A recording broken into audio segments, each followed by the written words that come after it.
Your record intentionally has healing frequencies. Mm-hmm. Do you want to share a little bit about Yes, that was actually like how I got connected with my producer, Greg Papania, because I met this, this dear friend of mine now named Mary Hensley, who is an intuitive, who grew up in Virginia, now lives in Ireland because she was called there. And these are just like the kind of people I've been surrounded with my whole life.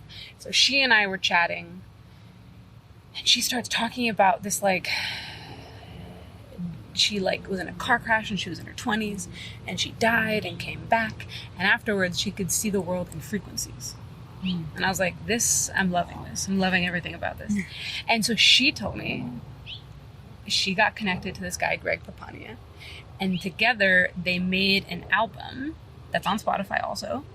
And they're just the pure tones. Oh, wow. And there's ones for connecting to a higher power, like when you're meditating or when you're praying. There's ones for releasing trauma from your body, for releasing shame, guilt, anger, fear.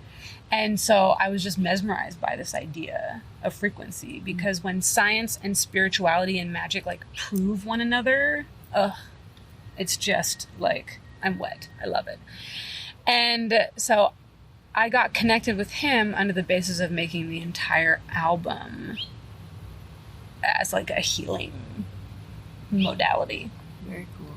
So I picked very specifically what frequency is under each song based on like what I wanted. And what we also did was do the whole record in 432 tuning, which kind of like hits the body in a different way. Because for me, music saved my life, especially in high school, especially when things with my family were really challenging. Music was a way for things to feel like they had context. Like certain rainy, cloudy days in LA, my younger sister and I would always listen to Dinah Washington. And there was a way that it just switch the energy of the day, where it wasn't like scary or sad or it was like this like beautiful tender melancholy. Or we went through periods where we like only listened to Roy Orbison together in the car on the way to school, or kind of in that same tender sadness. Like there was like the Rolling Stones song Don't Play With Fire, you know, that just immediately now there's a neural pathway formed in my brain with certain also like, this is like very high school deep cuts, but like certain like Sufjan Stevens songs, certain Devendra Banhart songs, where like even now I can use them and take them like medicine, and that neural pathway is there to help like switch around a mood that I'm in. That's so cool. Yeah. And they can change you within like 3 minutes. Yeah. Which is so amazing to me. And so like that, I get that. Yeah. Yeah, that's where I just think of music in the same way I would think of like a coaching session in therapy. Like for me, it's that powerful. Been doing a lot of thinking these days. I've been wondering how to change my ways, and I've come to understand, gotta get my head out of the sand. And I gotta say goodbye. So goodbye to getting high on the beach. Goodbye to my slurred and sloppy speech.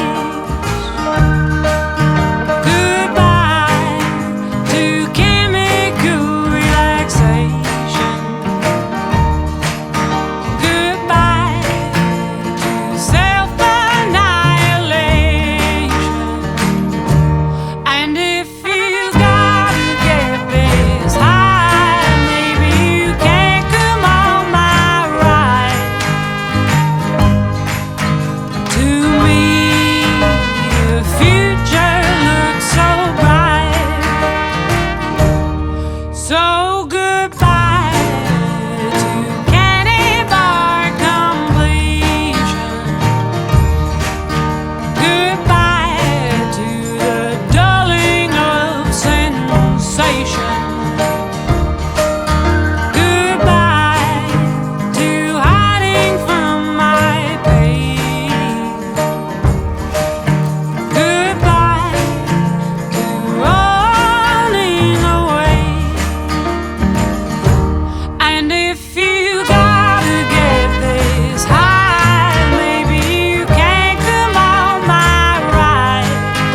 Hey, if you like that video, you can see the whole thing at our Patreon page.